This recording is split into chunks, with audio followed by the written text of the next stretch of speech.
Hello friends, कैसे हो सब। कृष्णा क्लासेज में आप सभी को स्वागत है। मैं हूँ प्रियंका। आज हम आपको प्रयत्नों के बारे में पढ़ाएंगे। पिछली वीडियो में हमने आपको उच्चारण स्थान आर्य बताए थे। अब इसमें हम पढ़ाते हैं प्रयत्नों के बारे में। प्रयत्न कितने प्रकार के होते हैं। प्रयत्न कितने प्रकार के होते हैं। प्रयत्न होते हैं दो प्रकार के। प्रयत्न कौन से होते हैं। दो प्रकार के होते हैं। कौन कौन से होते हैं। पहला होता है आभ्यंतर प्रयत्न और दूसरा कितना कौन सा होता है, बाह्य प्रयत्न। अभ्यंतर प्रयत्न कितने होते हैं, 5 प्रकार के होते हैं और बाह्य प्रयत्न कितने होते हैं, 11, एकादश। तो फ्रेंड्स, एक बार वीडियो को चालू करने से पहले प्लीज, अगर किसी ने सब्सक्राइब नहीं किया हो तो अपने सब्सक्राइब कर ले, इधर लाइक कर ले। और हम इस वीडियो में आपको सारे जो हिंदी संस्कृत व्याकरण के जो भी चैप्टर हैं सबको कंप्लीट करेंगे।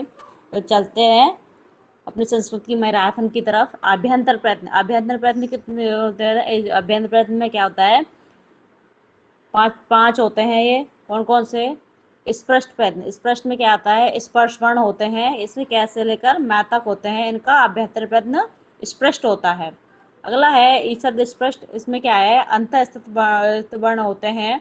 ये कितने होते हैं, 4 होते हैं। यण वर्ण भी कहते हैं इनको, या रा या व र ला। अगला आता है ईसद विव्रत। इसमें क्या होते हैं, ऊष्मीय वर्ण होते हैं। इसमें क्या कहते हैं, शल वर्ण भी कहते हैं। कितने होते हैं, 4 होते हैं, स श श ह। अगला आता है विव्रत।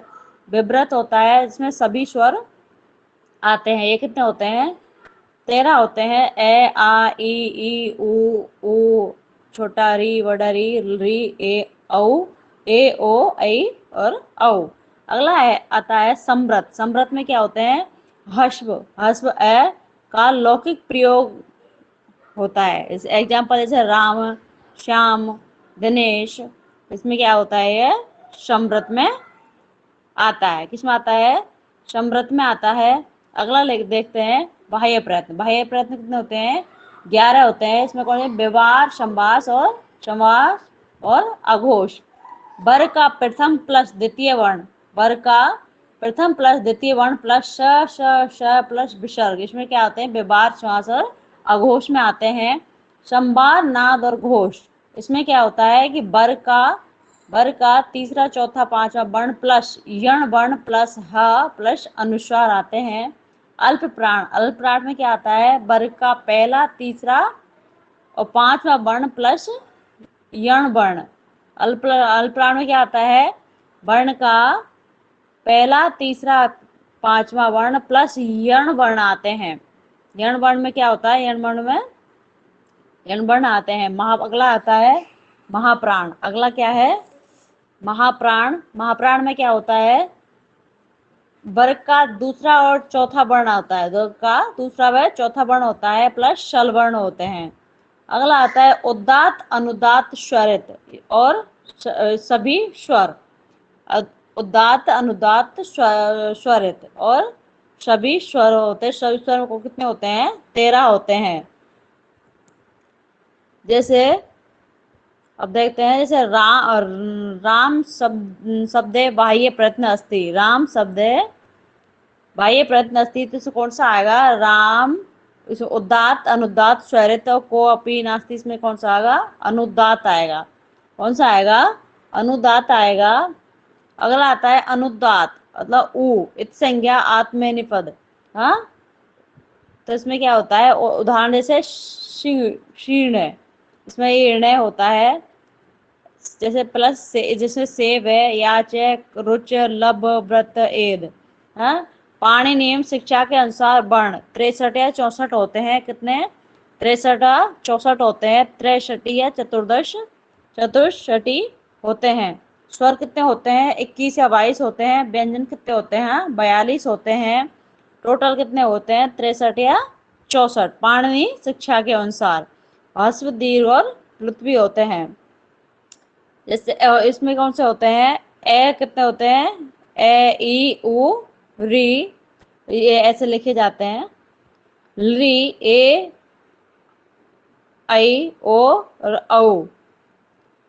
ये कितने होते हैं, ये 21 या 22 होते हैं। ऑप्शन में 21 या 22 लिखा आएगा। पाणिनि शिक्षा के अनुसार पूछेगा तो इसमें वर्ण बताने हैं, 63-64 को वर्ण होते हैं। अगला चलते हैं कारक। अगला चलते हैं कारकों की तरफ चलते हैं। कारक क्रय धातु प्लस नवुल प्रत्यय से मिलकर बना है। क्रय धातु प्लस नवल प्रत्यय से मिलकर बना है कारक। परिभाषा देखते हैं इसकी कि क्रिया जनकत्व कारक कारकम कारकत्वम क्रिया करोति इति कारकम। वाक्य में जिन जिन शब्दों का क्रिया के साथ सीधा संपर्क रहता है उसे कारक कहते हैं। उदाहरण जैसे कक्षाया अध्यापकः शिव, दशरथस्य पुत्रः राम है। जैसे कारक में देखते हैं कारक विभक्ति और कारक चिन्ह। जैसे कर्ता कारक होता है, इसमें प्रथमा विभक्ति और कारक चिन्ह ने होता है। कर्म कर्म द्वितीय विभक्ति होती है और कारक चिन्ह को होता है। करण में तृतीय विभक्ति होती है और कारक चिन्ह से या द्वारा। संप्रदान इसमें विभक्ति चतुर्थी होती है और कारक चिन्ह के लिए होता है। अपादान पंचमी विभक्ति होती है और कारक चिन्ह से या पृथक के। अधिकरण अधिकरण में क्या होता है? अधिकरण में सप्तमी विभक्ति होती है मैं पे पर। अगर आता है संबंध को कारक नहीं माना जाता। संबंध को कारक नहीं माना जाता। संबंध में षष्ठी विभक्ति शेषार्थ अर्थ में होती है। जैसे दशरथस्य पुत्रः राम है, कक्षाया अध्यापकः शिव।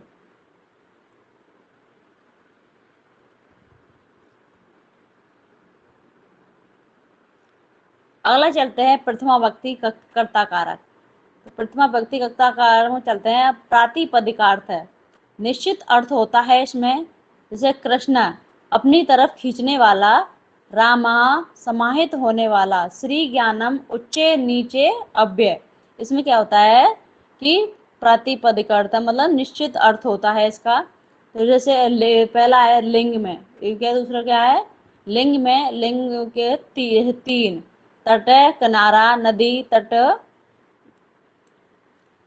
परिणाम परिणाम है नाप तोल।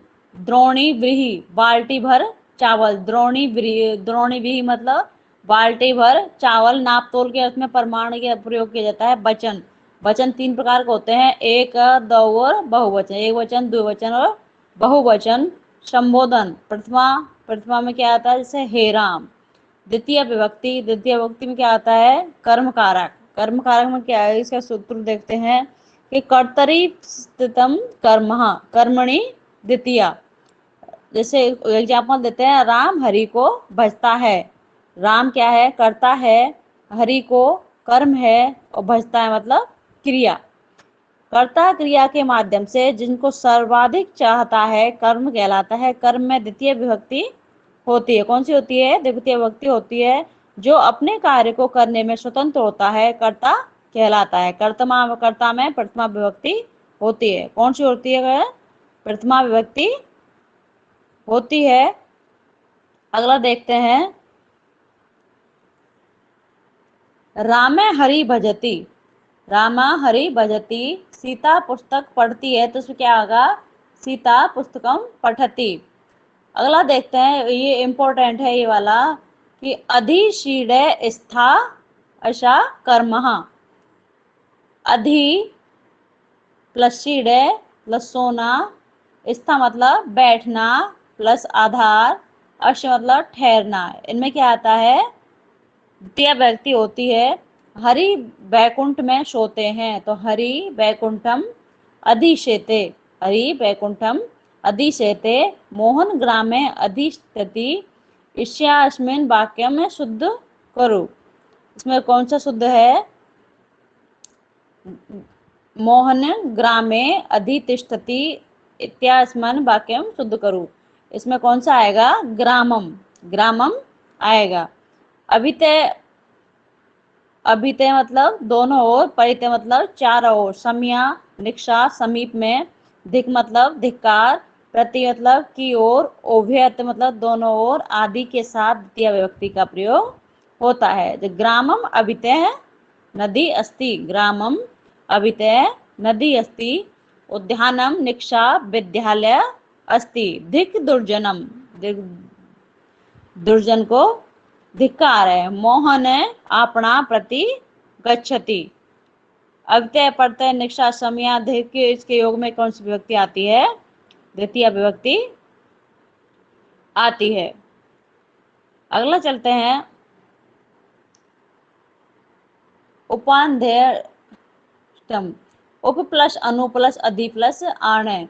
बस इसमें क्या है? बस धातु है। कौन सी है? बस धातु है। इसका आधार क्या है? कर्म, द्वितीय विभक्ति आती है इसमें। उदाहरण देखो, जैसे मुनि पर्वत पर रहते हैं, मुनि ही पर्वतम अनुवशति, गुरु गुरु गुरु गुरुकुले अधिवशति, शुद्ध करो। तो क्या आएगा इसमें? गुरुकुलम। क्या आएगा राइट ऑप्शन? गुरुकुलम। सेना कटकम छावनी आवश्यति। अगला आता है एकतथम च, अपादान आदि कारकों के द्वारा विशेषित कारक की कर्म संज्ञा होती है। यह द्विकर्मक सूत्र माना जाता है। इसमें 16 धातुओं का प्रयोग होता है। मुख्य कर्म, प्रधान कर्म, गौण कर्म, अप्रधान कर्म। राम बलि से पृथ्वी मांगता है। राम बलि से क्या मांगता है? पृथ्वी मांगता है। तो राम क्या है? करता है। बलि से क्या है? गौण कर्म है। पृथ्वी क्या है? प्रधान कर्म है। मांगता क्या है? क्रिया है। राम है बलिम वसुधाम याचते, राम क्या है? कर्ता, बलिम क्या है? गौण, वसुधाम क्या है? प्रधान, याचते क्या है? धातु। राम गाय से दूध दूहती है। रमा गाय से दूध दूहती है, तो रमा गा दोग्धी पय। रमा क्या है? करता है। गा क्या है? गौण कर्म है। दोग्धी क्या है? धातु है। पय क्या है? प्रधान कर्म है। क्या है? प्रधान कर्म है। अगला चलते हैं, साधिकतम कर्णम, तृतीय विभक्ति पर चलते हैं। कर्ता कर्णयो तृतीया, क्रिया की सिद्धि में जो अत्यंत सहायक होता है, जो साधक का काम करता है, उसे करण कहते हैं। करण में तृतीय विभक्ति होती है। कौन सी होती है? तृतीय विभक्ति होती है। एग्जाम्पल देखते हैं, जैसे रमा कलम से पत्र लिखती है। तो रमा क्या है? करता है।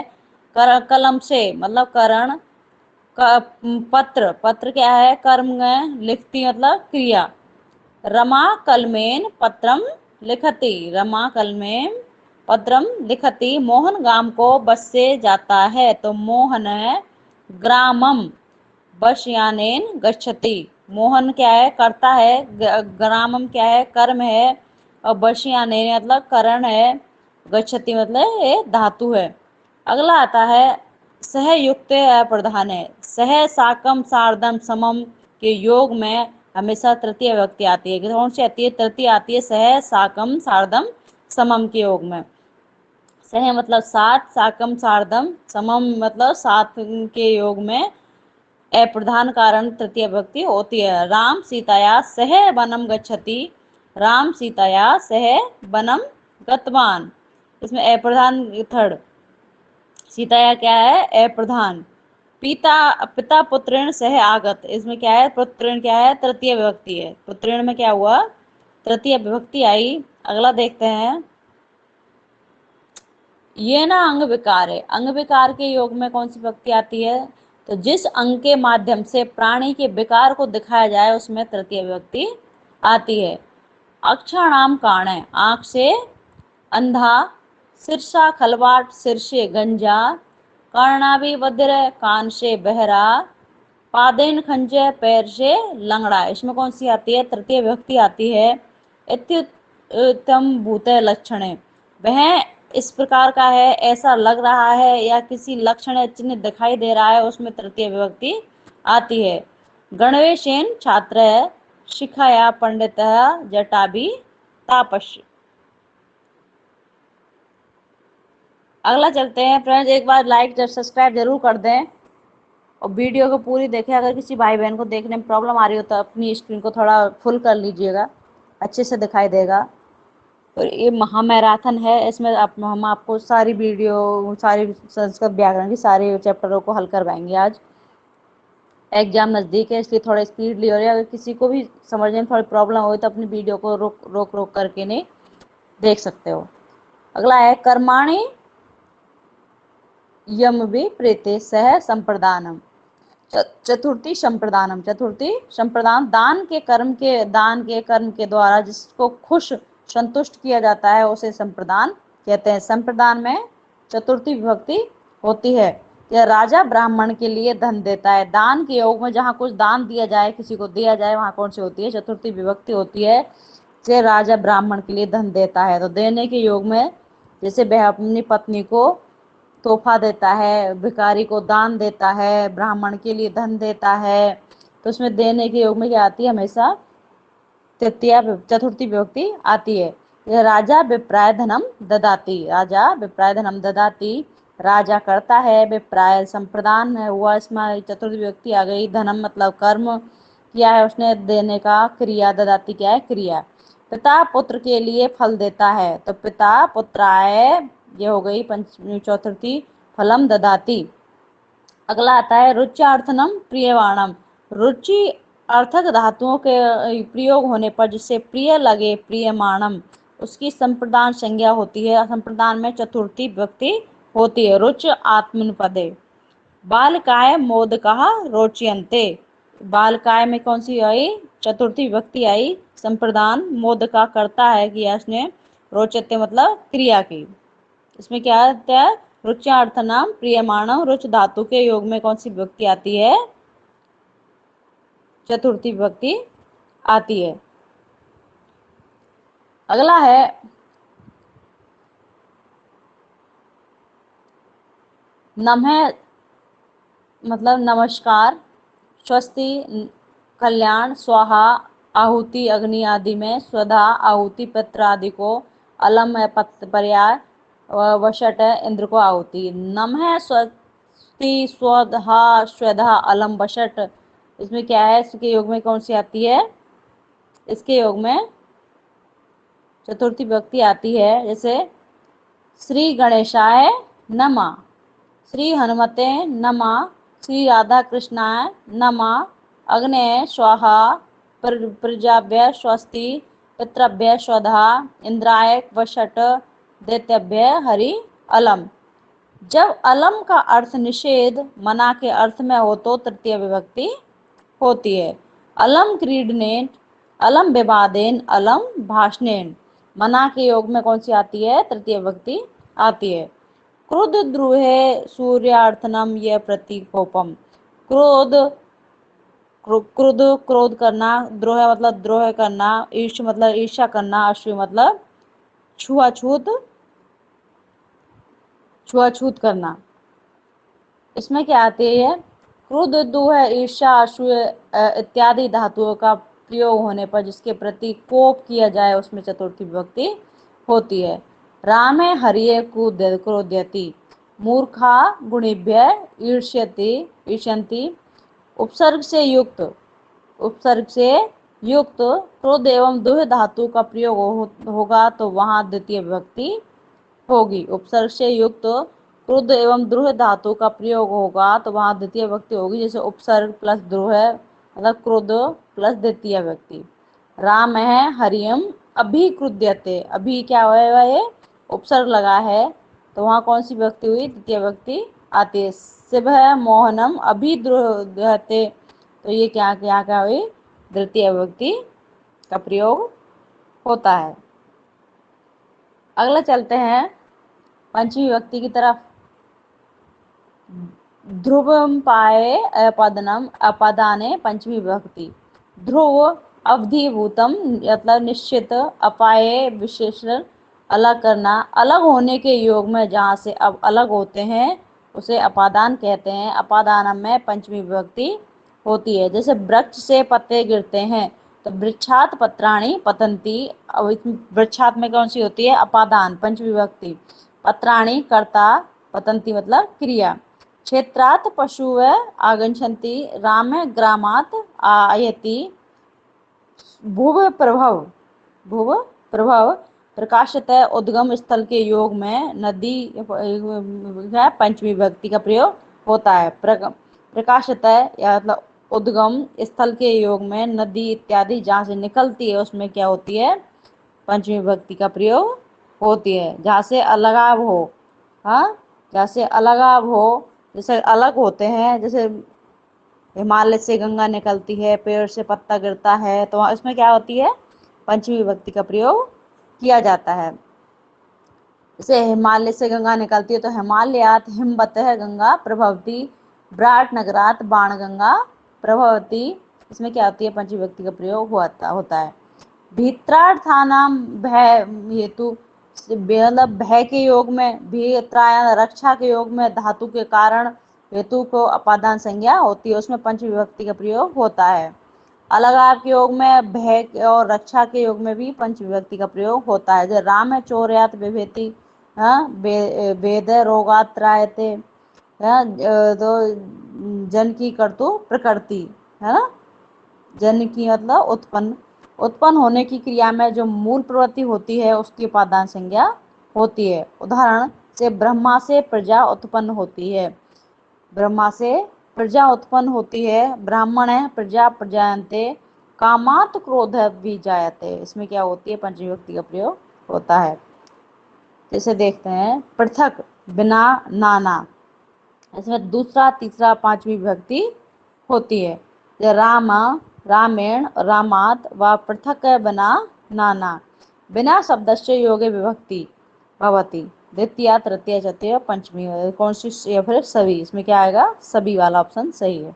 जलम बिना जीवनम नास्ति, जलम बिना जीवनम नास्ति, जल के बिना जीवन संभव नहीं है। अगला देखते हैं सप्तमी विभक्ति को। आधरो अधिकरणम, सप्तमी अधिकरण है।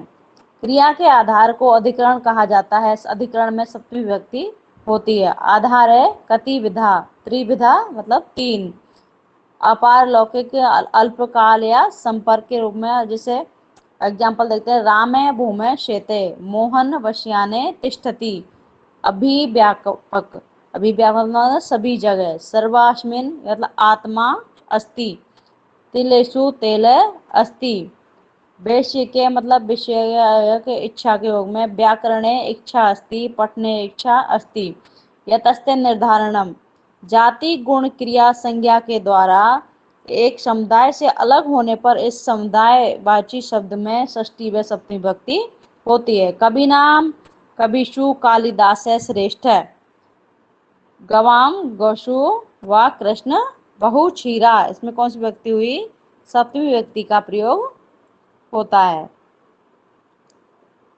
अगला देखते हैं, जैसे गच्छताम गच्छसु धावन शीघ्र, नरणाम नरक,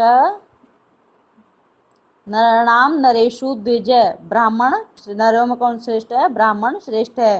साधवा साधु प्रयोग है, साधु मतलब सज्जन, असाधु मतलब दुर्जन, इसमें कौन सी होती है, साधु असाधु के योग में सप्तमी विभक्ति का प्रयोग होता है। साधु एवं साधु शब्दों का प्रयोग होने पर जिसके प्रति साधु एवं असाधु होंगे उसमें सप्तमी विभक्ति होती है। जैसे कृष्ण मातरे साधु, कृष्ण मातुले असाधु, कृष्ण का मामा दुर्जन है, कृष्ण की माँ सज्जन है, इसमें कौन सा व्यक्ति प्रयोग होता है, सप्तमी विभक्ति का प्रयोग हुआ है।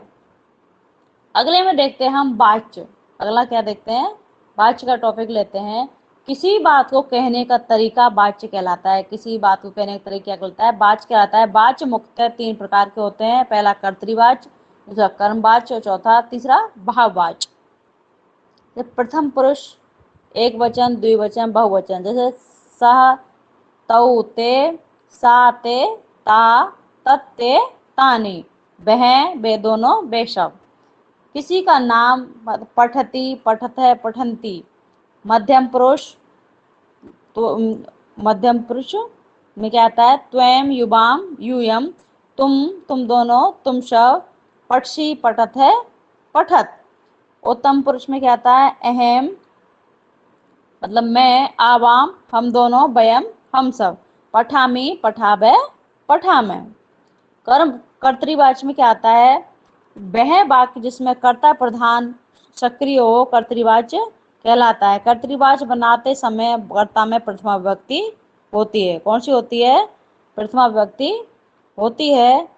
अगला चलते हैं, कर्ता के अनुसार ही क्रिया का प्रयोग होता है। सकर्मक प्लस अकर्मक धातुओं का प्रयोग होता है। जैसे राम है, राम पुस्तक पढ़ता है तो राम है पुस्तकम पठति। सीता खेलती है, सीता क्रीडति। वह घर जाता है, स गृहम गच्छति। रमा जोर से हंसती है, रमा उच्च हंसति। हम सब फल खाते हैं तो वयम फलम खादाम। वह नाचती है, सा नृत्यति। तुम सब श्लोकों को पढ़ते हो तो यूयम श्लोकान पठत। मैं विद्यालय जाता हूँ तो अहम विद्यालयम गच्छति, अहम विद्यालयम गच्छति। अगला देखते हैं कर्मवाच्य। अगला देखते हैं कर्मवाच्य को देखते हैं। वह वाक्य जिसमें भाव प्रधान हो भाववाच्य कहलाता है। कर्मवाच्य बनाते समय कर्ता में तृतीय विभक्ति होती है। कर्मवाच्य बनाते समय कर्ता में प्रथमा विभक्ति होती है तथा कर्म के अनुसार ही क्रिया का प्रयोग होता है। सकर्मक धातुओं का प्रयोग होता है। मूल धातु में यह जोड़कर आत्मनिपद के रूप में बनते हैं। याचे, याच आत्मनिपद। लट लकार का प्रयोग कैसे करते हैं? प्रथम पुरुष में देखते हैं, प्रथम पुरुष एक वचन, द्विवचन और बहुवचन। प्रथमा, मध्यम पुरुष और उत्तम पुरुष। इसमें कैसे चलेंगे? याचते, याचेते, याचन्ते, याचसे, याचते, याचत्वे, याचे, याचावहे, याचामहे। रामे पुस्तकं पठति, रामेण पुस्तकं पठयति। स गृहं गच्छति, तेन गृहं गम्यते। वयं फलं खादाम, अस्माभिः फलं खाद्यते। यूयं श्लोकान् पठत्, युष्माभिः श्लोकान् पठन्ते। वह धन देता है तो स धनम ददाति, तेन धनम ददाति। अगला देखते हैं रमा जल पीती है तो रमा जलम पीवती, रम्या जलम पीयते। राम हरि को भजता है तो राम है हरि भजती। इसका क्या होगा? रामेण हरि भजते। अगला आता है भाववाच्य। अगला क्या आता है? भाववाच्य आता है। यह वाक्य जिसमें भाव प्रधान हो भाववाच्य कहलाता है। भाववाच्य बनाते समय कर्ता में तृतीय विभक्ति होती है। क्रिया हमेशा प्रथमा पुरुष एक वचन में रहती है। अकर्मक धातु का प्रयोग होता है। मूल धातु में यह जोड़कर आत्मनिपद का रूप बनते हैं। जैसे सीता क्रीडति तो सीताया क्रीड्यते। सह नृत्यति, तेन नृत्यते। रमा उच्च हसति तो रम्या उच्च हस्यते। वयं पठाम तो अस्माभिः पठयति। स बदति तो तेन बद्यते। यूयं लिखत तो युष्माभिः लिख्यते। अगला देखते हैं छंद। अगला क्या देखते हैं? छंदों को देखते हैं। वर्ण अथवा वर्णों के समूह को पाद मानकर रचे हुए वाक्य समूह को छंद कहते हैं। क्या कहते हैं? छंद कहते हैं। छंद का शाब्दिक अर्थ होता है पद्य से। छंद का शाब्दिक अर्थ किससे होता है? पद से होता है, पद्य से।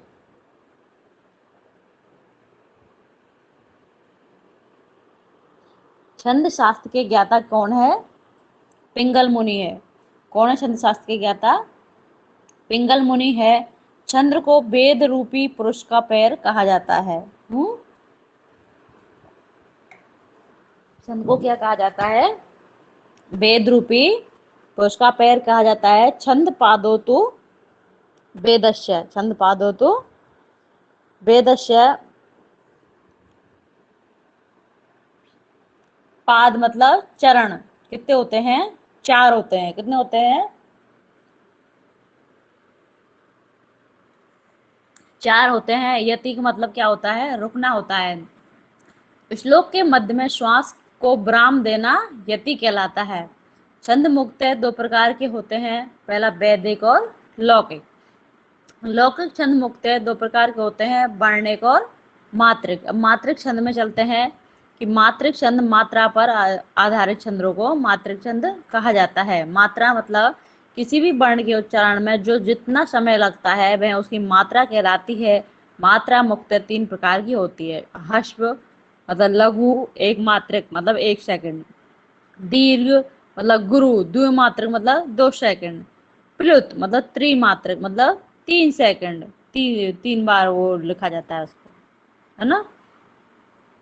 अगला है उदाहरण देखते हैं। जैसे आर्या क्या है, मात्रिक छंद है। आर्य क्या है, आर्य मात्रिक छंद है। इसमें मात्राओं के नियम कितने होते हैं, 5 होते हैं। पहला देखते हैं, संयुक्त वर्ण से पूर्व मात्रा, संयुक्त वर्ण से पूर्व वाला वर्ण गुरु माना जाता है। और जैसे अंबर, यज्ञ, कक्ष, अभिलंब। विसर्ग से युक्त वर्ण गुरु माना जाता है, जैसे हरि, रामः। विसर्ग से युक्त वर्ण क्या कहता माना जाता है, गुरु माना जाता है। और संयुक्त वर्ण से पूर्व वाला वर्ण क्या माना, वो भी क्या माना जाता है, गुरु माना जाता है। अनुस्वार से युक्त वर्ण गुरु माना जाता है, अनुस्वार से युक्त हरिम, रामा। दीर्घ वर्ण क्या होता है, गुरु माना जाता है, दीर्घ वर्ण क्या होता है, गुरु माना जाता है, रमा, लता। पद के अंत में आवश्यकता अनुसार लघु गुरु मान लिया जाता है। जैसे संयुक्ताक्षर वर्ण, छ, त्र, ज्ञ, श्र, जो छ से मिलकर बनता है, क और श से, त्र, त, र से, ज्ञ, गिज्जर,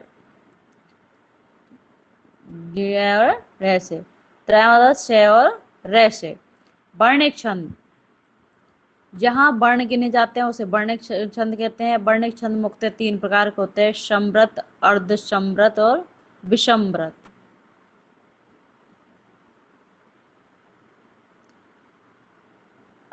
जैसे और है गण, गण किसे कहते हैं, वर्णों के समूह को गण कहते हैं।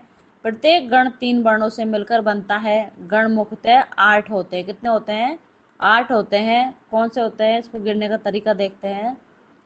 य माता राजभान शलगा, य माता राजभान शलगा, य से यगण, म से मगण, तगण, रगण, जगण, भगण, नगण, शगण, ल से ल और ग से कह। जैसे यगण में य माता, आदि लघु यगण। मगण में मातारा, मातारा सर्वगुरु मगण। तगण में क्या है, ताराज। इसमें इसे गिनने का एक तरीका है, ये अपना ये देख लीजिएगा अच्छे से, ये देख लेना और इसे अच्छे से समझ लेना कैसे गिने जाते हैं। इसका ये सूत्र है, याद कर लेना, ये माता राजवान शलगा है ना। इससे सारी मात्राएं अपन को मिल जाएंगी, इसको अच्छे से देख लेना। छंद का नाम क्या है, अनुष्टुप छंद। छंद का नाम क्या है, अनुष्टुप छंद में देखते हैं इसके लक्षण कितने होते हैं। इसके लक्षण देखते हैं, इसमें 8 वर्ण होते हैं। अनुष्टुप में 8 वर्ण होते हैं। उदाहरण क्या है, उपमा कालिदास, उपमा कालिदासस्य है। 8, इसमें 4 लाइन होती है, 8 एक लाइन में 4 होते हैं, 4 वर्ण होते हैं और 4 लाइन होती है इसकी। तो उपमा कालिदास्य भारवे अर्थ गौरवम दंडिन पदलालित्यम मागेशंति त्रियोगुणा। टोटल कितनी हुई, 32 वर्ण हुए इसमें। इंद्रवज्रा, इंद्रवज्रा में क्या होते हैं, 11 वर्ण होते हैं। प्रत्येक इसमें क्या होती है, 4 वो होती है, इसमें 44 वर्ण पाए जाते हैं। पहला वर्ण में पहला वर्ण गुरु होता है। जैसे अर्थ हुई कन्या पर की, अर्थो ही कन्या पर की, इसमें ये 4 लाइन होती है। पहली में क्या होता है, पहला वर्ण गुरु होता है। अगला आता है उपेंद्र वज्जा, इसमें 11 वर्ण होते हैं। इसमें भी 11 वाली लाइन होती है। पहला वर्ण लघु होता है, जैसे त्वमेव माता च पिता त्वमेवा। उपजाति वर्ण में क्या है, 11 वर्ण होते हैं। इसमें इंद्र वज्जा प्लस उपेंद्र वज्रा का मिश्रित छंद है ये। ऐशा न विद्या न तपो न दानम, ज्ञानम न शीलम न गुणो न धर्मम, ते मृत्यु लोके भूवि भारत भूता, मनुष्य रूपेण मृग चरंती। अगला आता है वंशस्थ। वंशस्थ में क्या होते हैं, 12 वर्ण होते हैं। वंशस्थ में 12 वर्ण होते हैं और 4 वो होती है इसकी लाइनें। इसमें हर लाइन में 12 वर्ण होते हैं, 12 चौका 48। पहला वर्ण क्या होता है, जगण होता है। तथा समक्षम दहता मनोभावम, इसमें जभान, जगण। द्रुत विलंबित में क्या होता है, 12 वर्ण होते हैं। पहली वही सेम वही है। इसमें क्या है, पहला नगण होता है, नशल, नव पलाश, पलाश वनम पुरम। अगला आता है 7 नंबर भुजंग प्रयातम, तो इसमें 12 वर्ण होते हैं। पहला 4 लाइन होती है हर लाइन में 12 होते हैं। पहला गण मगण होता है महेश सुरेश परेश परमात्मा या माता या गण। अगला आता है बसंतली का छंद। इसमें 14 वर्ण होते हैं, 14 चौका 56 होते हैं टोटल वर्ण। मालनी, मालनी में 15 वर्ण होते हैं। शिखरणी, इसमें पहली लाइन में 17 वर्ण होते हैं, पहला वर्ण लघु होता है। मंद्रकांता, इसमें 17 वर्ण होते हैं। हाँ, हर लाइन में 17 वर्ण होते हैं, पहला वर्ण गुरु होता है। शार्दुल विक्रीडतम, इसमें 19 वर्ण होते हैं, पहली लाइन में 19 होते हैं, टोटल 4 लाइनें होती है। इसका धरा, इसमें 21 वर्ण होते हैं, पहली लाइन में 21 होते हैं, 4 लाइनें होती है इसकी, 84 वर्ण हुए। वर्णों को गिनते समय हलंत वर्णों को नहीं गिना जाता। वर्णों को गिनते समय हलंत वर्णों को नहीं गिना जाता। अगला आता है मात्रिक छंद। यशा प्रथमे पादे द्वादश मात्रा। तो संस्कृत में थोड़ा पढ़ने में प्रॉब्लम हो सकती है, आप अच्छी तरह संस्कृत जानते हो, आप पढ़ सकते हो। जानते तो हम भी है, लेकिन थोड़ा पढ़ने में थोड़ा अटपटा है, रूटीन में नहीं है। प्रथम प्लस तृतीय पाद में 12 मात्रा होती है, द्वितीय पाद में 18 मात्रा होती है, चतुर्थ पाद में 15 मात्रा। कुल कितनी मात्राएं होती है? 57 मात्राएं होती है। अगला देखते हैं, इसको ऐसे गिना जाता है। दानम भागो नाशय त्रियो गत्यो भवन्ति वित्तस्य। दा लघु गुरु, न के ऊपर अनुसार देवी गुरु माना जाएगा, ये ऐसे गिन लेना है। अगला देखते हैं धातु रूप या लकार। धातु रूप और लकारों की तरफ चलते हैं। लकार कितने होते हैं? 10 होते हैं। लकार कितने होते हैं? 10 लकार होते हैं। लट लिट लुट लिट लोट लेट लंग लिंग लुंग लिंग, ये क्या होते हैं? लकार होते हैं। लकार मुख्यतः 5 होते हैं। लकार अपने काम की चीजें जो 5 होते हैं। लट लकार वर्तमान काल, लोट लकार आज्ञार्थक काल, दृढ़ लकार भविष्य काल, लंग लकार भूतकाल, विधिलिंग लकार चाहिए के अर्थ में विसर्ग नहीं होता है। क्या है?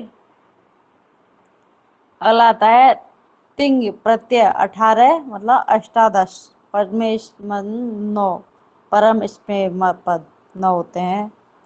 अगला देखें इसके रूप कैसे चलते हैं। तिप तस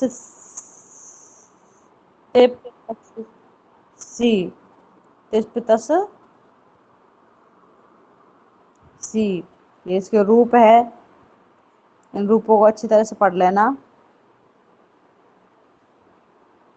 इन रूपों को अच्छी तरह से देख लेना, तभी आपके सारे समझ में आएंगे।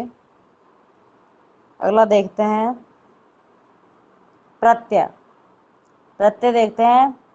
प्रतीयते विधीयते इति प्रत्यय। प्रत्यय परस्य मतलब बाद में। प्रत्ययों का प्रयोग शब्द व धातु के बाद में किया जाता है। प्रत्यय मुख्यतः 3 प्रकार के होते हैं, कृत प्रत्यय, तद्धित प्रत्यय और स्त्री प्रत्यय। कृत प्रत्यय में धातुओं से होते हैं। धातुओं में क्या है? कृत प्रत्यय में क्या है? पठ प्लस णवुल मतलब पाठक, ज्ञान प्लस मतुप ज्ञानवान, कुमार गृहिणी मतलब कुमारी। तद्ध प्रत्यय शब्दों में क्या होता है? तरप, तरप प्रत्यय में तरशेष रहता है, तमप में तम शेष रहता है। पहचान क्या है इसकी? तरप, तरप प्रत्यय की तरह तरा तरम, और तमप की क्या है? तम तमा तमम। पंचमी एक, जहाँ 2 व्यक्ति वस्तुओं के मध्य किसी एक को श्रेष्ठ समझा जाए, बताया जाए, तो उसमें पंचमी व्यक्ति होती है। षष्ठी प्लस सप्तमी, जहाँ अनेकों में से किसी एक को श्रेष्ठ बताया जाए तो वहाँ षष्ठी है सप्तमी व्यक्ति होती है। जे राम, उदाहरण राम रिश्तेदार है पटुतर, स्थान पूर्ति में क्या है? राम है मोहनाथ पटुतर। कवि नाम खडेश कालिदास है श्रेष्ठता, तो कवि नाम कविशु श्रेष्ठ, कवियों में कालिदास श्रेष्ठ है। अगला देखते हैं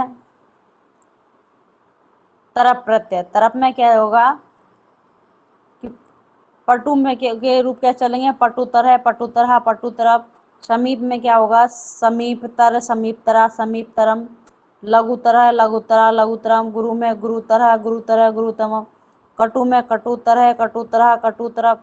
दीर्घ में दीर्घतरा, दीर्घतरा, दीर्घतरम। श्रेष्ठतरा, श्रेष्ठतरा, श्रेष्ठतरम। निम्न तरह, निम्न तरह, निम्न तरह। ये तरफ प्रत्यय के उदाहरण सारे तरफ प्रत्यय के कैसे चलेंगे आपको। अगला आता है तमअप। अगला क्या है, तमअप। तमअप की कैसे चलेंगे, तो पटु, तमअप के कैसे चलेंगे, तमअप के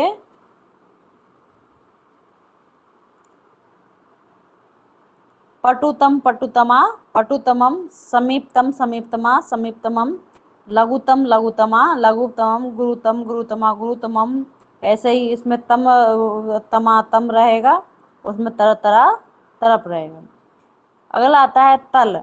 तल में क्या शेष क्या रहता है, त शेष रहता है। क्या रहता है, त शेष रहता है। इसमें क्या आता है, तल प्रत्यय से बने वाले शब्द स्त्रीलिंग में प्रयोग आते हैं। किसमें आते हैं, स्त्रीलिंग में प्रयोग में आते हैं। जैसे जनता, जन प्लस तल, जन प्लस तल। एकता, एक प्लस तल, एकता, एक प्लस तल। ममता, मम प्लस तल। दीर्घता, दीर्घ प्लस तल। देवता, देवता, देव प्लस तल। ग्रामता, ग्राम प्लस तल। समीपता, समीप प्लस तल। लघुता, लघु प्लस तल। बंधुता, बंधु प्लस तल। इसमें क्या है, सब में ताशेष रहता है। अगला देखते हैं, जैसे देवता शब्द लिंगम अस्ति। देवता में कौन सा है, स्त्रीलिंग है। मतु प्रत्यय, मतु प्रत्यय में क्या है, शेष में मत शेष रहता है। अकरांत एवं अकरांत शब्दों में वान, वति, वत जोड़ता है।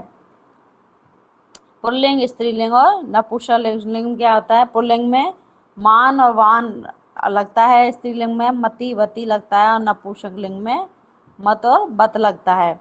जैसे इसके रूप चला के बताते हैं आपको। हिम में हिमबान, हिमवती, हिमवत। रूप से रूपबान, रूपवती, रूपवत। रस से रसवान, रसवती, रसवत। ऐसे ही ये रूप चलेंगे सारे। अगला आता है क्रय धातु, धातुओं से। कृत धातु, कृत धातु में क्या होता है कि ल्युट, ल्युट में क्या आता है, यू शेष रहता है, और नबुल में वो शेष रहता है। युवार नाको। अन्न, के अन्न में क्या है, नपुंसकलिंग। अक में क्या है, पुल्लिंग, स्त्रीलिंग, नपुंसकलिंग। देखते हैं इसमें क्रय से क्या है, कर्णम। क्रय से क्या है, कर्णम। इसमें क्या होगा, कर्णम में कारक है, कारिका, कारिकम। पठ में क्या है, पठनम। तो उसमें कैसे क्या होगा, इधर पाठक है, पाठिका, पाठिकम। ये सारे देख लेना सारे। श्रवणम। और उसमें नवुल में क्या होगा, इसमें ल्यूट में तो क्या होता है, मैसेज रहता है, और नवुल में क्या रहता है, अक्षेष रहता है। ल्यूट में अनशेष रहता है ये, और नवुल में अक्षेष रहता है। तो इसमें क्या होगा, लेखक, लेखिका, लेखिकम। दारक, दारिका, दारिकम। श्रावक, श्राविका, श्राविकम। चालक, चालिका, चालिकम। नायक, नायिका, नायकम। दायक, दायिका, दायकम। इसमें क्या समय अक्षेष रहता है, और इसमें क्या है, अनशेष रहता है। कर्णम, पठनम, दानम। अगला आता है कत्वा प्रत्यय। अगला आता है कत्वा प्रत्यय, और ये क्या है, तुमन प्रत्यय में। तो कत्वा में तो आशेष रहता है, तुमन में तुम शेष रहता है। कत्वा में क्या है, पूर्वकालिक क्रिया होती है, और तुमन में क्या है, भविष्यकाल क्रिया होती है। तो त्वा शेष रहता है। तो जैसे पठ में पठित्वा, क्रय में कृत्वा, हस में हसित्वा, चल में चलित्वा, लिख में लिखित्वा। और क्या है, इसमें तुमन में क्या होता है, तुम शेष रहता है। जैसे पठितुम, करतुम, हसितुम, चलितुम, बदितुम, ज्ञातुम। इसमें क्या हुआ, तुम शेष रहता है। अगला आता है तबियत प्रत्यय। अगला क्या आता है, तबियत और अनियर प्रत्यय। तबियत में क्या होता है, तब विशेष रहता है। क्या रहता है, तब विशेष रहता है। अनियर में अनिय शेष रहता है। इनके रूप चला के बताते हैं।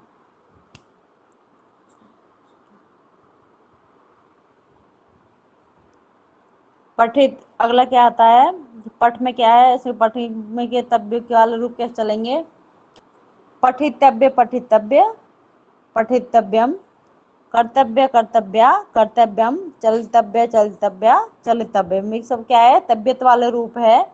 अनियम में क्या आता है, अनिय शेष रहता है, इसमें अनियम पठ में अनिय लगाएंगे, पठनीय पठनीय पठनीयम, चलनीय चलनीय चलनीय नियम, दशनीय दशनीय दशनियम, ये नमनीय नमनीय नमनीय, सारे क्या है, अनियर में अनिय शेष रहता है। अगला आता है कत प्रत्यय, कत प्रत्यय कतवतु, तो कत में क्या है, तय शेष रहता है, कतवतु में तवत। भूतकाल में चलते हैं इसके रूप, निष्ठा संज्ञा होती है, भूत इसमें क्या है, निष्ठा संज्ञक होती है, भी भूतकाल में चलते हैं।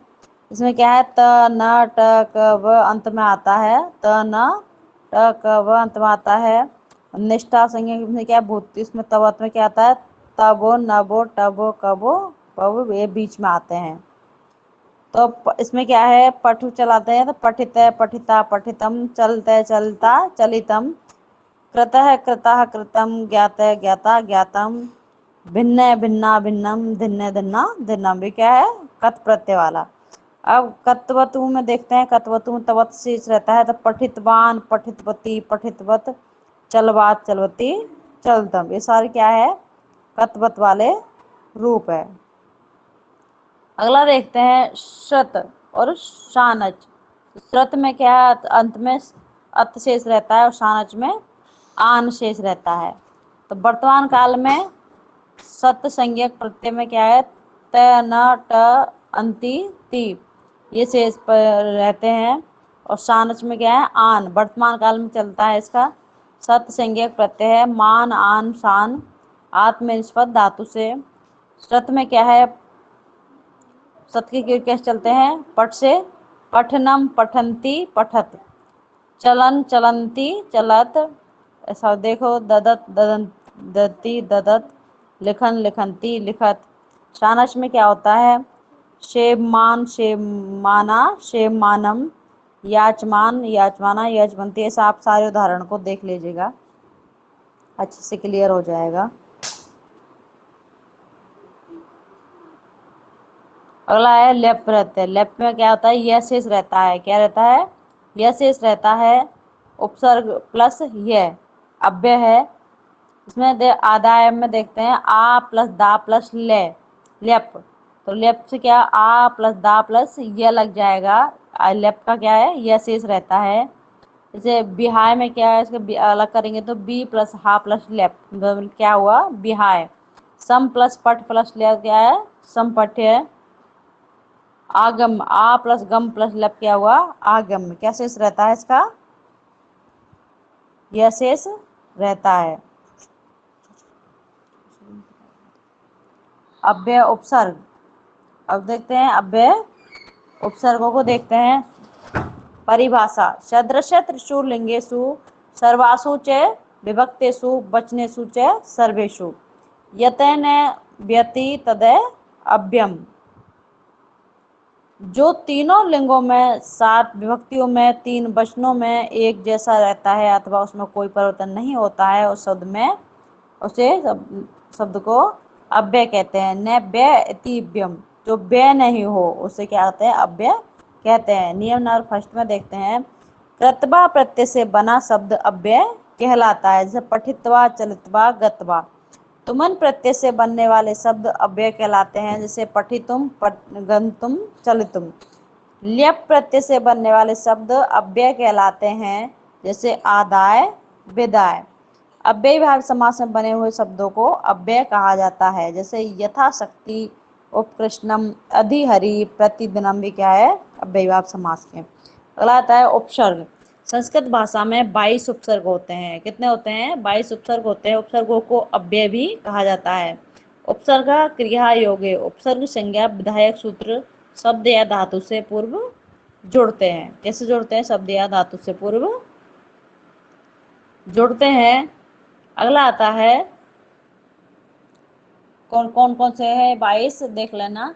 प्र, प्र, परा, अप, हाँ, अनु, अब, निश, निर, दुष्ट, दुर, वीर, अर्म, नि, अधि, अपि, अति, सु, उत, अभि, प्रति, परि, उप, ये सब क्या है?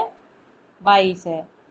उदाहरण से देखते हैं, प्रदेश में प्र प्लस देश, व्याकरण बी प्लस आ प्लस क्र प्लस ल्युट। पराजय में क्या है? परा है। अपमान में क्या है? अप लगा हुआ है। ये सारे क्या है? इनको सबको देख लेना। नी प्लस रोग में निरोग, नई रस में निर, अधिश हरी अधि हो रहा है, इसमें आजन में आ हो रहा है, विशेष में वी हो रहा है, विवाह में बी हो रहा है, निर्दोष में निर हो रहा है। निश्चल से निश, ये सबको अच्छे से देख लेना भाई। अव्यय शब्द और ये इसमें क्या है? अब इनके अर्थ बताते हैं। अव्यय शब्द कौन कौन से होते हैं? ये देखो, ये सारे अव्यय शब्द हैं, एक बार दिखा देते हैं हल्के। तो अव्यय, इसमें अत्र मतलब यहाँ, अधुना मतलब अब, कदा कब, यथा को जैसे, प्रातः मतलब सुबह, अंतरा मतलब बीच में, द्वितीय विभक्ति प्रयोग होता है च का, और स्व आने वाला कल, उच्च मतलब ऊंचा, अध मतलब आज, सह मतलब साथ में, परित मतलब चारों ओर, निक्षा मतलब निकट या पास, धिक मतलब धिक्कार, नम मतलब नमस्कार, अलम यानी पर्याप्त मना करने के योग में।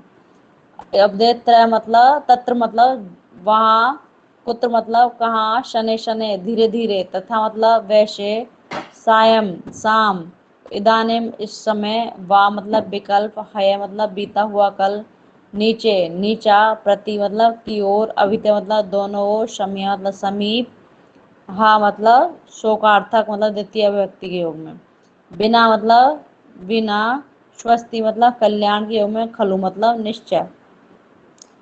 रामे श्वः भरतपुरम गमिष्यते इत्यस्मिन् वाक्ये अव्यय शब्द अस्ति। तो कौन सा होगा इसमें? श्वः, सुबह श्वः पठित्वा विद्यालयम गच्छति, तो इसमें क्या होगा सही? कौन सा पद होगा? पठित्वा। इनको सबको अच्छे से देख लेना, उदाहरणों को, अव्यय पदों को अच्छे से याद कर लेना। ये सारे उदाहरण को एक एक करके क्लियर जरूर कर लेना। अगला देखते हैं सूक्ति। सु प्लस उक्ति। सु मतलब अच्छा, उक्ति मतलब कथन, अच्छे कथन, अच्छे विचारों से युक्ति, अच्छे विचारों को सूक्ति कहा जाता है। अच्छे कथन है, अच्छे विचारों को सूक्ति कहा जाता है। काव्य शास्त्रों विवाद कालो धीम्यात मतलब गच्छति। अर्थो ही कन्या पर एव अहिंसा परमो धर्मम, यत्र नारीषि पूजन्ते रमन्ते तत्र देवता, बुद्धि यस्य बलम तस्य। ये सारे क्या है? सूक्तियां है। तो सूक्तियां क्या आएगा इनमें? देखो, अर्थो ही कन्या परकीय एव, तो इसमें हम एग्जाम में आएगा जैसे अर्थो ही, कन्या डैश कर देंगे, तो परकीय एव, तो इसमें क्या आएगा? इस टेस्ट में क्या आएगा? कन्या आएगा। तो हमको सारी सूक्ति याद करनी पड़ेंगी, जैसे अर्थो ही कन्या परकीय एव। अगला है अहिंसा परमो धर्म है। अगला है यत्र नार्यस्तु पूज्यन्ते रमन्ते तत्र देवता। अगला है बुद्धि यस्य बलम तस्य। अगला है जननी जन्मभूमिश्च स्वर्गदपि गरिष्यसि। अगला है जातस्य ही ध्रुवो मृत्यु ध्रुव जन्म मृत्युस्य। अगला है कर्मणि एव अधिकारस्ते। अगला है क्रोधात भवति सम्मोह। अगला है विनाश काले विपरीत बुद्धि। अगला है अक्षर शून्यो ही अंधो भवति। अगला है लोभे पापस्य करणम। फिर अगला होगा धर्मेण ज्ञानम हीना पशुभि समाना। अगला देखते हैं ज्ञानम भारम क्रिया बिना परोपकार्थम इदम शरीरम। ये सारी सूक्तियां हैं, एक एक करके सब याद करनी पड़ेगी। अलम ही मनुष्याणाम शरीरस्थो महान रिपो। अगला है यथा देश तथा वेश, जैसा देश वैसा वेश। न ही सुक्तम सिंहस्य प्रविशनम मुखे मृगा, मोक्तिम ने गजे गजे। अगला है बाघ भूषणम भूषणम, सर्वे भवन्तु सुखिनः सर्वे सन्तु निरामया।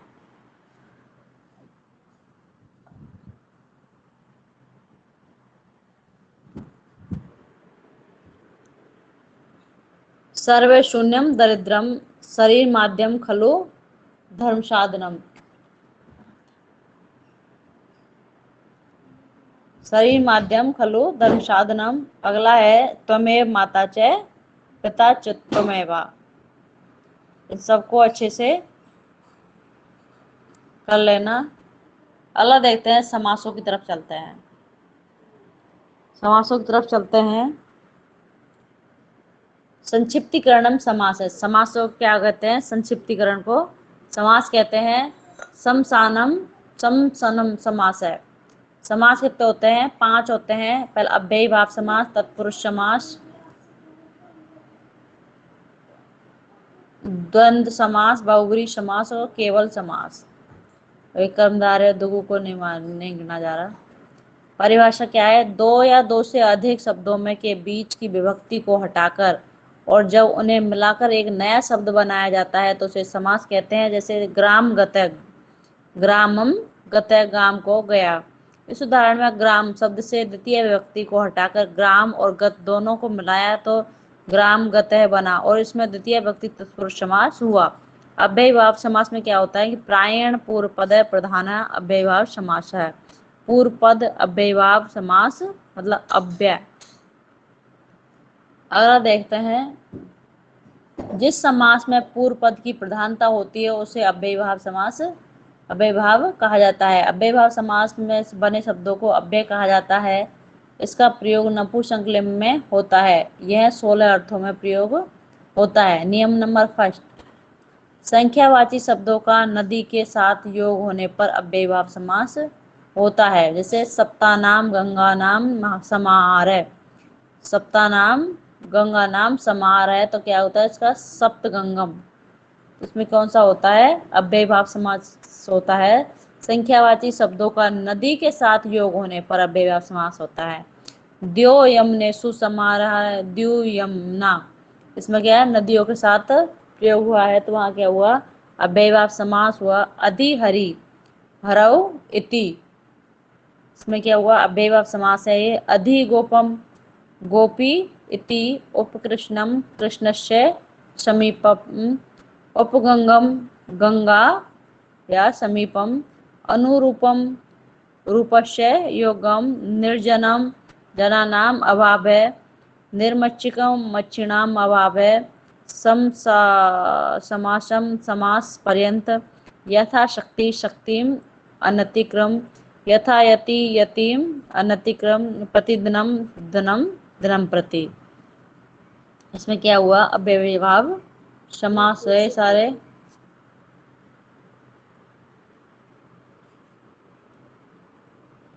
अगला आया द्विगु समास। द्विगु समास में क्या होता है? संख्या पूर्व द्विगु। द्विगु समास में क्या होता है? संख्या पूर्व द्विगु होता है।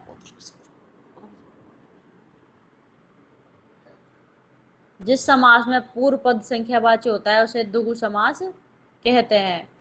द्विगु समास में विग्रह करते समय षष्ठी विभक्ति का प्रयोग किया जाता है तथा समास समाहार समूह अर्थ जोड़कर नपुंसकलिंग में शब्द बनता है। संख्या प्लस षष्ठी प्लस समाहार समूह प्लस नपुंसकलिंग। त्रिलोकी त्रयाणाम लोकानाम समाहार है। 3 लोकों का समूह क्या क्या कहते हैं? इसमें द्विगु समास आता है। त्रिलोकी त्रयाणाम लोकानाम समाहार है।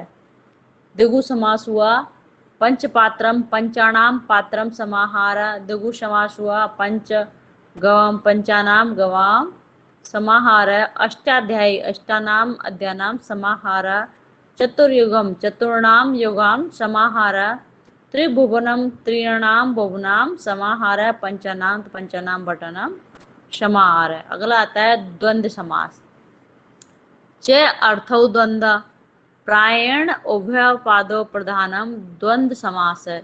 जिस समास में दोनों पद प्रधान हो उसे द्वंद्व समास कहते हैं। च के अर्थ में भी द्वंद्व समास होता है।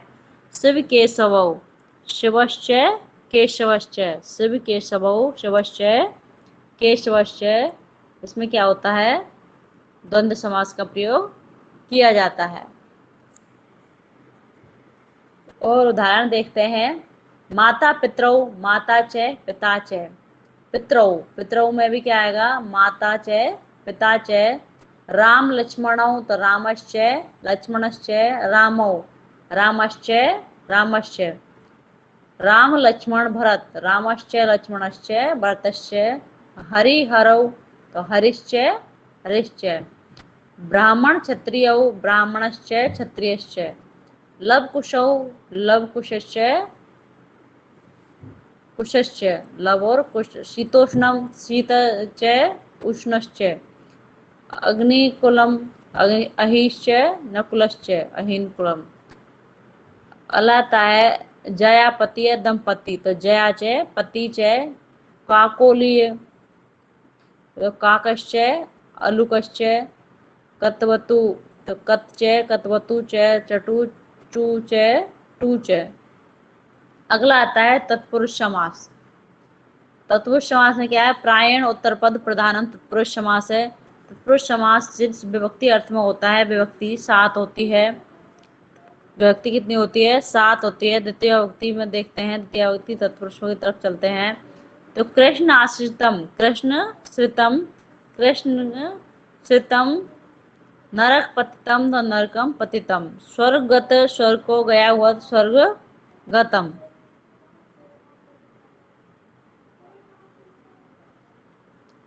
अगला देते हैं दंड खंड। दंडेन खंड है। तृतीय व्यक्ति का प्रयोग होता है। मास पूर्वम माशेन पूर्वः। गुड़ मिश्रम गुड़नेन मिश्र है। भूत बलि तो भूतेभ्य बलि चतुर्थी विभक्ति का प्रयोग हुआ। गोहितम गोभ्य हितम इसमें भी चतुर्थी विभक्ति का हुआ। अगले पंचमी विभक्ति का चोरयम तो चोरात भयम चोर से भय लग रहा है भय के योग में है ना। तो इस्तकांत मुक्तम इस्तकात मुक्त। राजपुरुषम तो इसमें षष्ठी विभक्ति का प्रयोग हुआ है राजा का पुरुष। देवलोक देवानाम लोक। मनोविकारम मन के विकार के योग में भी षष्ठी विभक्ति का प्रयोग होता है। सप्तमी विभक्ति का देखते हैं अब। तो अच्छ शोष्टम अच्छेसु शोष्टम जुआ निपुण। रस सिद्ध है रस में रसों के लिए शुद्धि के लिए आया है। व्याकरण निपुणम व्याकरण में निपुण। व्याकरणे निपुणम।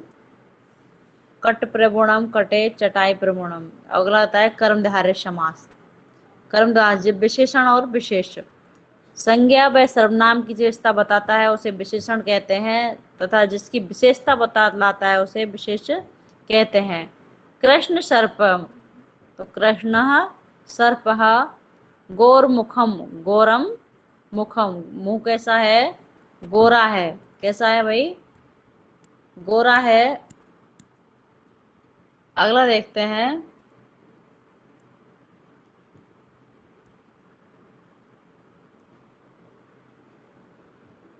महापुरुष है।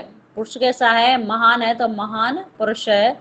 महाविद्यालय विद्यालय कैसा है? महान है तो महान विद्यालय।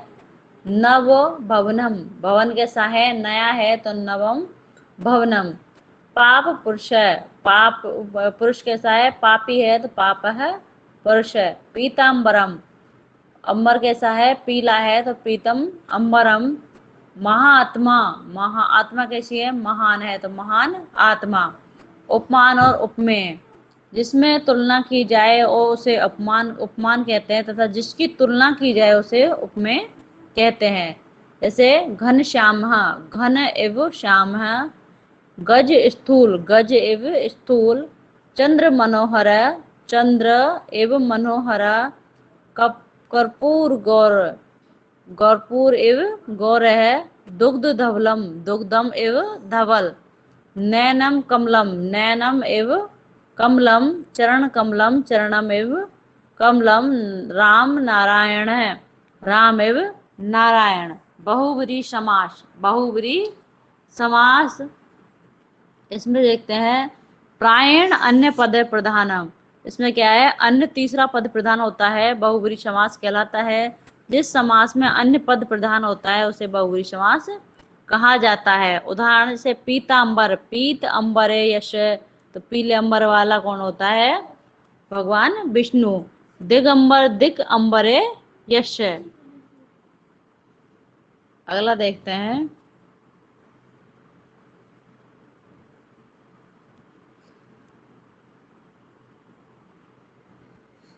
श्वेतांबर, श्वेतम अंबर यश, श्वेत अंबर कौन है? सरस्वती।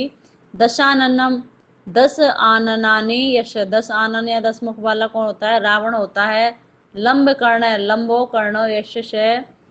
कंठे काल है, कंठ काल यश से। चतुर्मुखम चत्वारि मुखानि यश से।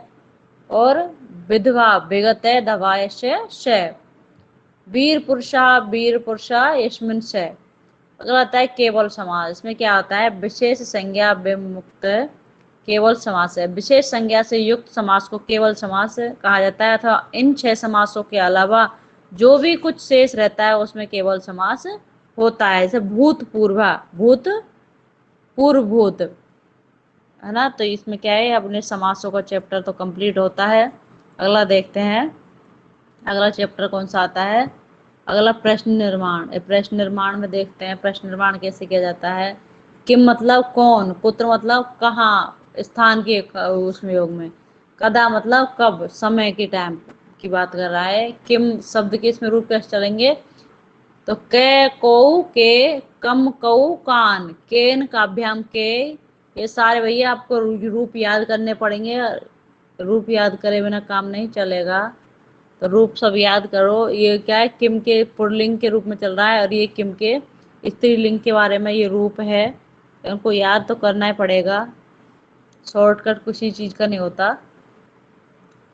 अब किम ये नपुंसकलिंग में है, ये वाले रूप।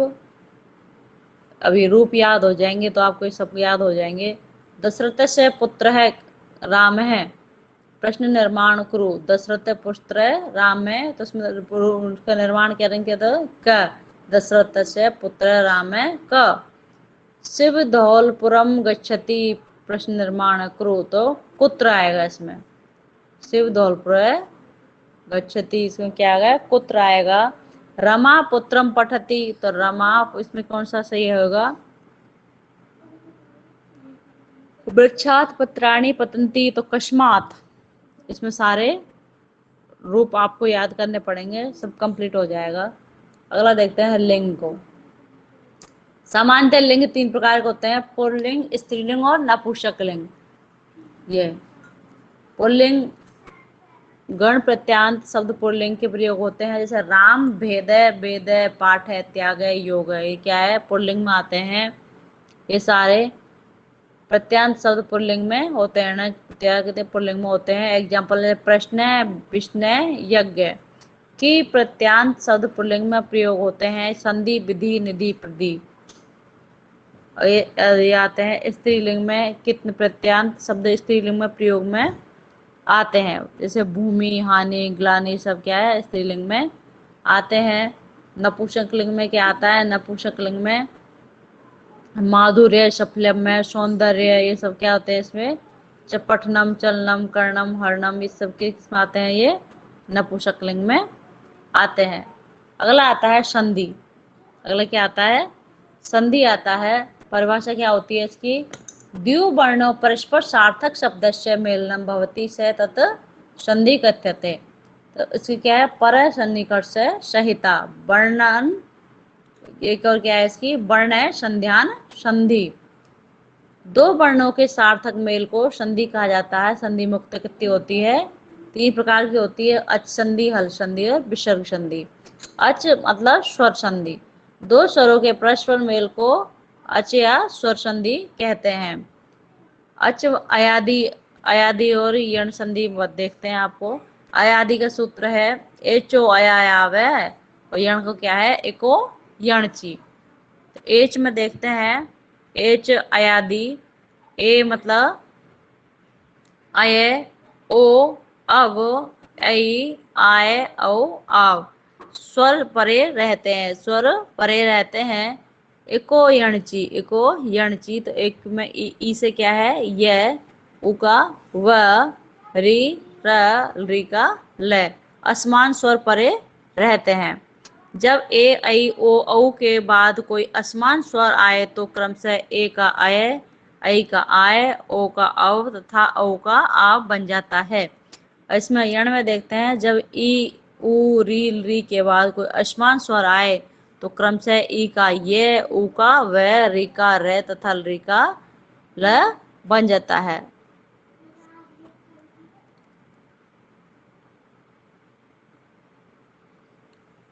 तथा जो भी असमान स्वर आता है वह ये व में जुड़ जाता है, और जो भी स्वर आता है वह ये तथा वे में जुड़ जाता है। इसका ये है। और जिसे उदाहरण देखते हैं, अयादि का है ये, और ये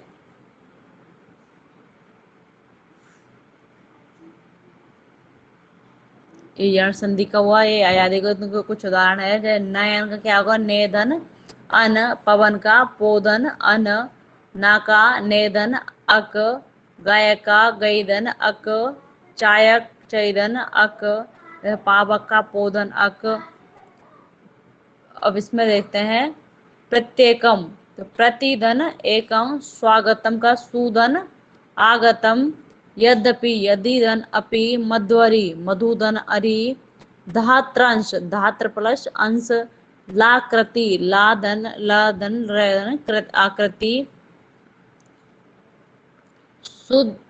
शुद्ध्युपास्य शुद्धि धन उपास्य, तदपि तदिधन अपि, इत्यादि इतिधन आदि। अब देखते हैं गुण स्वर संधि। जब ए आ के बाद ई आए तो उनका ए आ के बाद उ आए तो उनका ओ, ए आ के बाद री आए तो उनका अर तथा आ के बाद री आए तो उनका अल बन जाता है। आधे गुणे गुण संज्ञा विधायक सूत्र। ए ओ को गुण संज्ञक वर्ण कहा जाता है, ए ओ अर।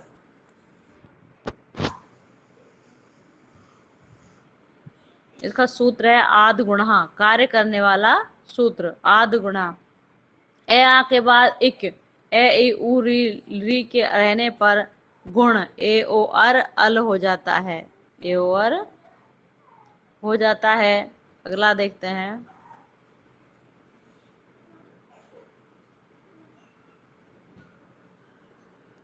इसके सूत्र है कुछ, जैसे रमा प्लस ईश रमेश, ऊपर एक मात्रा दिखाई देती है, एक ही ओ की मात्रा कोई दिखाई देती है तो वहां कौन सा होता है, गुण संधि हो जाती है।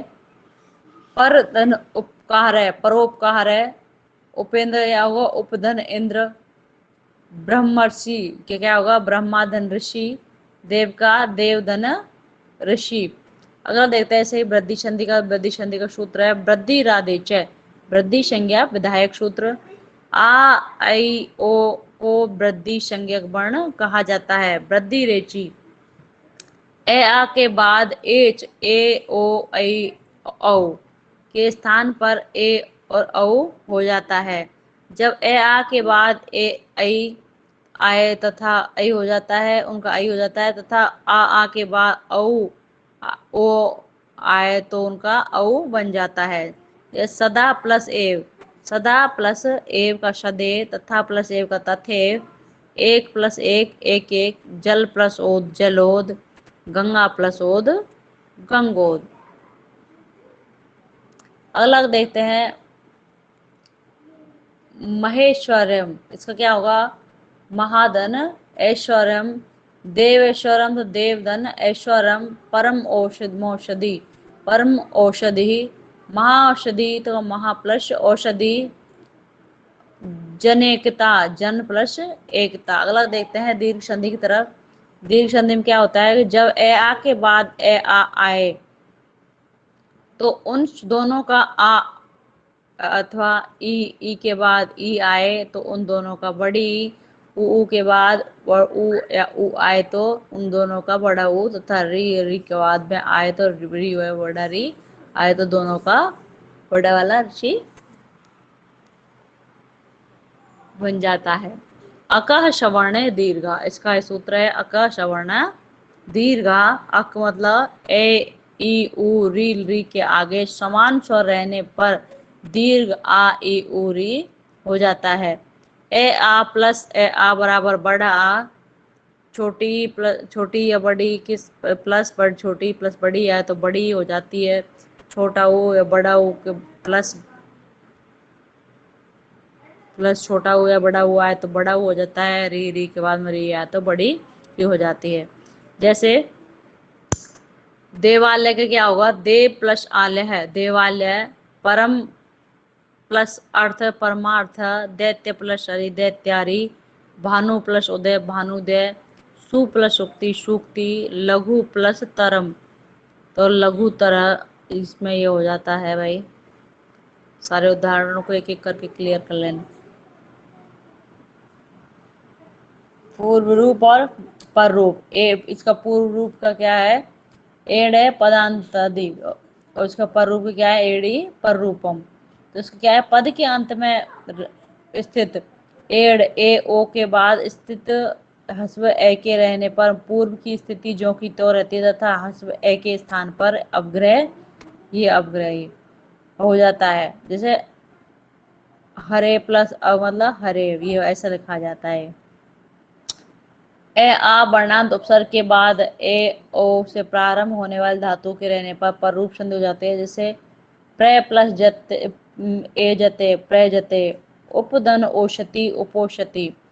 पर रूप में क्या होता है, जैसे मनीषा तो मानस प्लस ईशा। पतंजलि पतत प्लस अंजलि। कुलटा कुलधन अटा। शकंदु शक प्लस अंधु।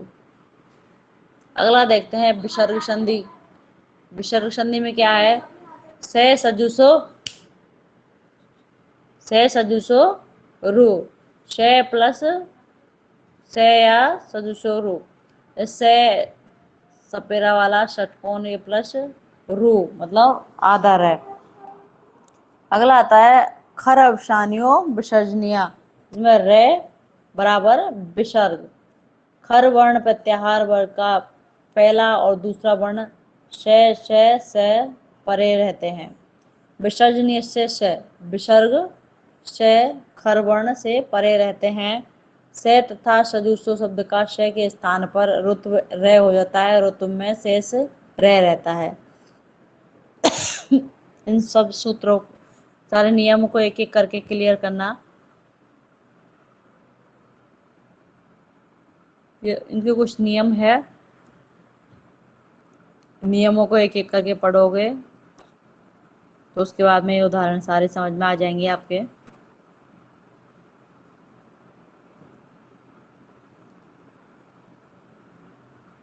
ये हसीचे रोरी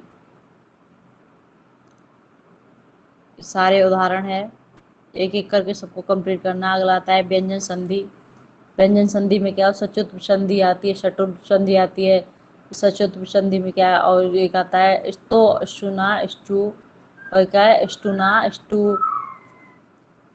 इनके सारे ही क्या है, एक एक करके नियम है और उदाहरण है ये। अनुस्वार संधि, अनुस्वार पर सवर्ण संधि, जशत्व संधि, सबके उदाहरण दे रखे हैं। एक एक करके अगर इनको पढ़ोगे सब कुछ आपको समझ में आ जाएगा। अनुनासिक संधि,